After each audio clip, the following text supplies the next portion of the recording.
Ukraine's president says there has been a major shift in Donald Trump's position on Russia. The US president stated that Ukraine could take back all the territory it has lost. After President and Mr. Trump met on the sidelines of the General Assembly in New York, the Ukrainian leader welcomed what he called a new closeness in Mr. Trump's position. Our State Department correspondent, Tom Bateman, reports from New York. Thank you. Vladimir came to New York and found President Trump, this time giving him and his country high praise, along with an unprecedented claim that Ukraine could eventually force Russia out. After their meeting, Mr. Trump posted, "I think Ukraine, with the support of the European Union, is in a position to fight and win all of Ukraine back in its original form." Mr. Trump was then asked about the recent incursions by Russian planes and drones into Estonia and Poland. Mr. President, do you think NATO countries should shoot down Russian aircraft if they enter? Yes, I do, he replied. Following their talks, President suggested that what the US President had said amounted to a significant shift. Today we had a good conversation with President Trump, and I think he understands that we cannot just swap territories. It's not fair. It's not real. So, you think his position has changed? Yes, I think so. And God bless it. I really count on this. It was just 5 weeks ago that Donald Trump invited Mr. Putin to Alaska, rolling out the red carpet on US soil and even offering applause for the leader who invaded Ukraine. But his attempts to woo the Russian president into any concessions failed. Moscow was still demanding more Ukrainian land than it already held as part of any truce. You're gambling with the lives of millions of people. You're gambling with World War III. Mr. Trump has shifted positions on Ukraine and Russia multiple times.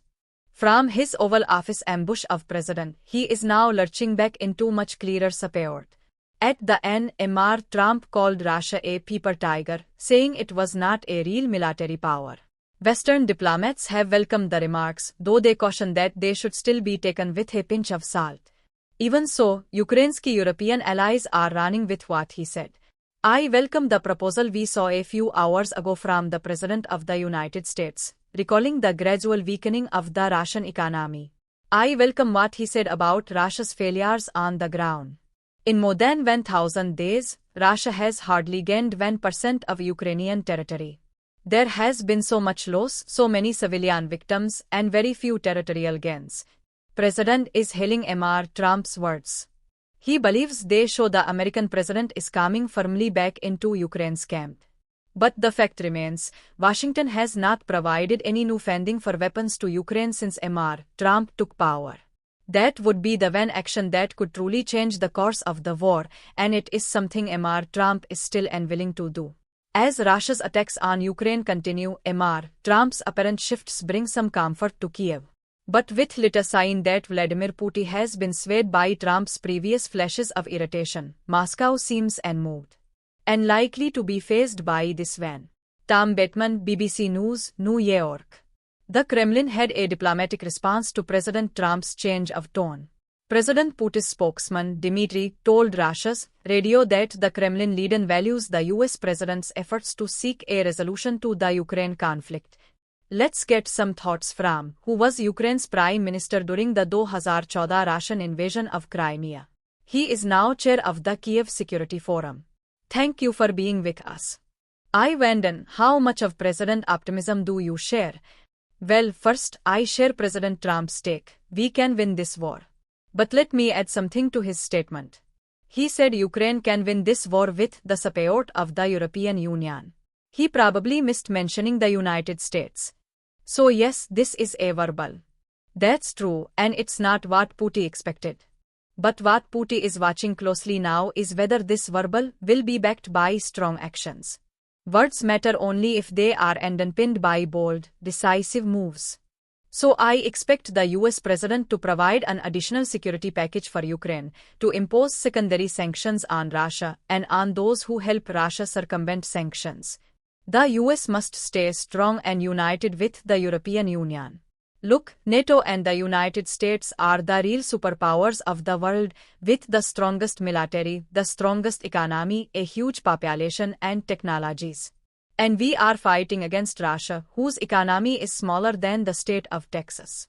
So why are we still debating whether we can win or lose? We can win and we must win. You talk about this shift, this verbal needing to be followed by concrete actions. But many will say Donald Trump tends to agree with the last person he spoke to. Couldn't there be another shift? Well, the last person was. So I hope he agrees with. People say there could be another verbal the next time Donald Trump. That he agrees with. But people are saying there could be another verbal the next time Donald Trump speaks to someone and that he might once again turn in the direction of President Putin. How confident are you that this is a real and significant shift? I am confident that it is in the United States' national security interests to help Ukraine win this war. I am confident that President Trump does not want to be humiliated by Putin, because Putin has already played him once, in Anchorage. Putin made zero concessions, yet he got everything he wanted. I strongly believe President Trump now realizes that this kind of appeasement plays against him. And remember, the US is facing midterm elections. The majority of Americans, Democrats and Republicans alike, still support Ukraine. To put it in a nutshell, helping Ukraine is in the national security interests of the United States, and it is in the political interests of President Trump. I believe he will follow this path. So, you think there has been a realization by President Trump that he was played by President Putin? But in that case, why have we not yet seen the kind of actions you say are needed? That's exactly what we expect to see. Because after such strong statements, the world is watching closely what kind of actions President Trump will take. If there are no actions, his words will be severely devalued. This would have negative and even disastrous consequences for his reputation and for the reputation of the United States. And that is certainly not President Trump's aim.